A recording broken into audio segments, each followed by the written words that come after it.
I'm Mark Gevidoni, a commercial real estate and lending lawyer at Gowling WLG. This video is part of our Real Estate Topics for Lenders series.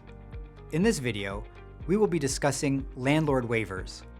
Landlord waivers are usually sought when a lender is advancing funds to a tenant for the operation of a business at a leased premises, or to acquire inventory or equipment that will be located at the leased premises.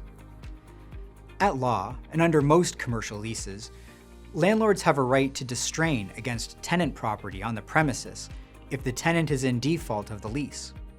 This means the landlord can seize the tenant's equipment, inventory, or accounts and sell them to realize on arrears owed to the landlord. Naturally, this is in competition with a tenant's lender who wants access to the same equipment, inventory, or accounts if the tenant borrower is in default under the loan.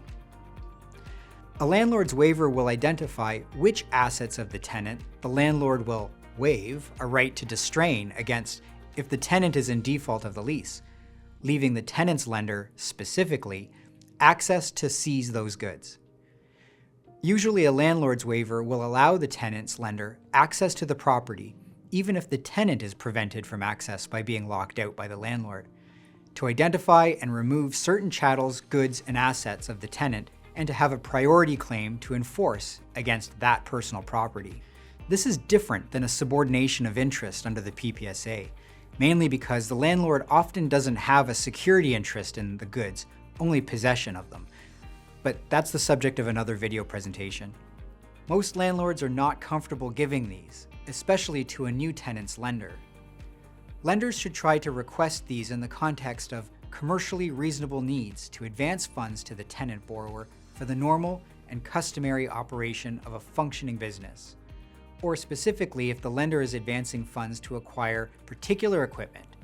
It follows that the lender should have a priority claim to that equipment. Often, landlord waivers are heavily negotiated.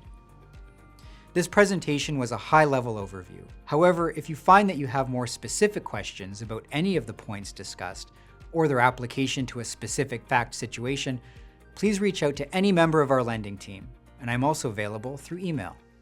Thank you.